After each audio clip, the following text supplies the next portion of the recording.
In this tutorial, we're going to take a look at the Gmail options, actually what's called mail settings.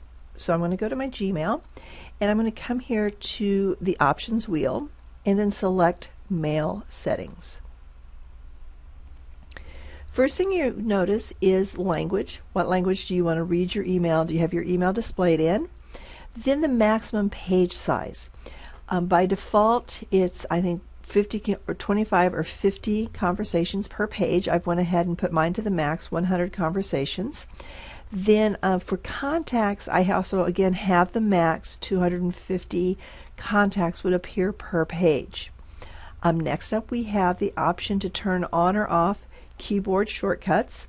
Keyboard shortcuts are turned off by default, but keyboard shortcuts can make things much quicker. For example, you can hit C to compose an email, and there's an entire video in the library that talks about keyboard shortcuts.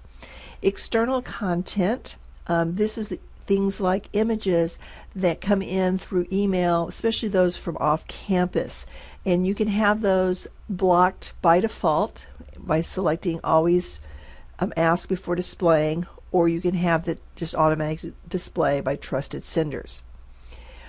We don't have an option here on the browser connection. We will always use HTTPS. That makes it more secure, so we did not get an option on that.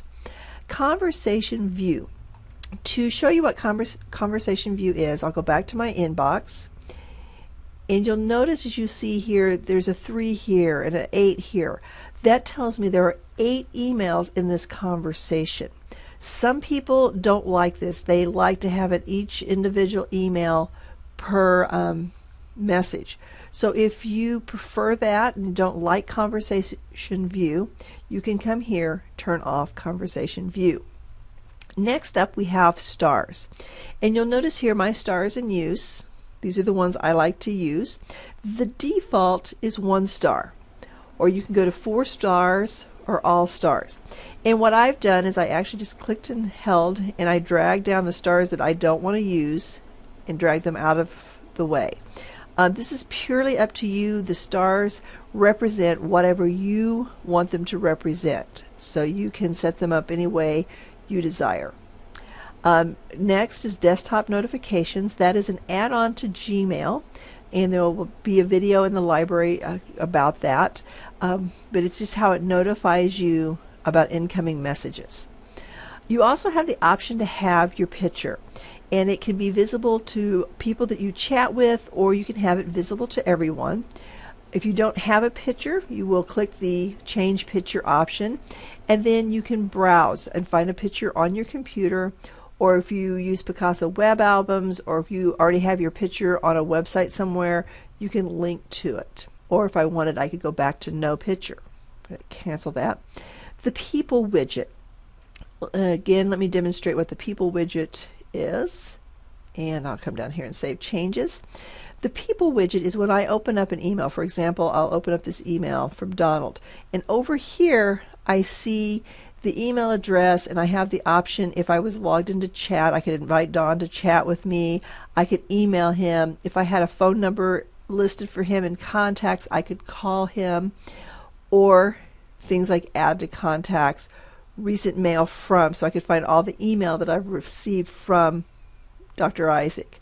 That is just an option. It's called the people widget. If you don't like that feature, you can choose to hide it. This is an important one. Create contacts for autocomplete. By default, this is turned on.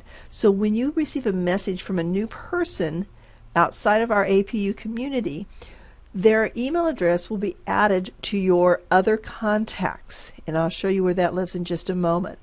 But the problem becomes they just build up over time, and soon you may have 500 people in other contacts and you have no idea who these people are or why you have their email address.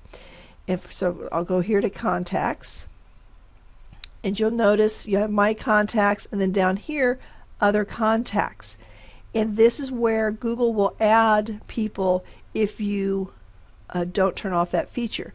Now also note that if you use Gmail's chat, Those chat people will also appear in other contacts, so you don't want to delete these contacts if you're using chat. Next, we have the section where we can enter our signature. And here you can type in your name, and you can use formatting features on it as well as hyperlinks.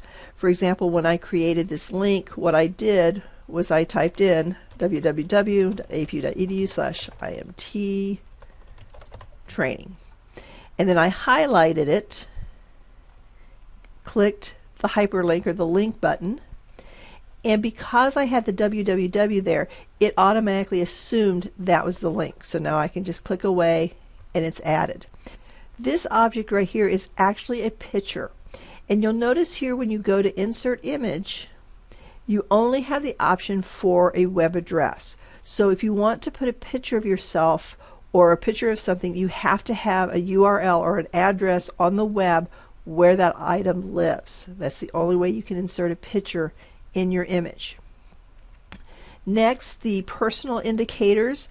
It will display an arrow by a message sent from an address, not a mailing address, or a double arrow next to messages sent only to me. So for example, if I go back, and I'm just going to discard changes, I see here a double arrow. That tells me this message was sent directly to me. Where down here, there's only a single arrow, so I'm one of the people that this message was sent to. Just a way for Gmail to kind of give you some heads ups on what is happening and where the emails are coming from. Show snippets. That is the beginning of your email. Just shows just the first few words of the incoming email. Vacation responder is very nice. It allows you to do several things. One, you can set the first day and the last day, so it will automatically turn off. You can also modify the subject. What makes it really nice is you can do your vacation responder in advance. If I know I'm going to be out of the office on March the 1st, I can create the vacation responder, and then on March 1st it will automatically turn on. Another nice feature is you can distinguish who receives your out of office. If I only wanted APU people to receive this, I would uncheck people in my contacts, and then only when an APU person emails me will they receive the out of office. If I uncheck both options, then everyone who emails me will receive the out of office. So for me, I tend to use both of these because if they're in my contacts, then I want them to know that I'm out of the office, and I also want APU people to know. The encoding, I don't worry about that. I leave it with the default. And with attachments, I just like this advance. It shows as it's progressing as you're attaching the file. If you have any questions about the general settings, please feel free to email training@apu.edu.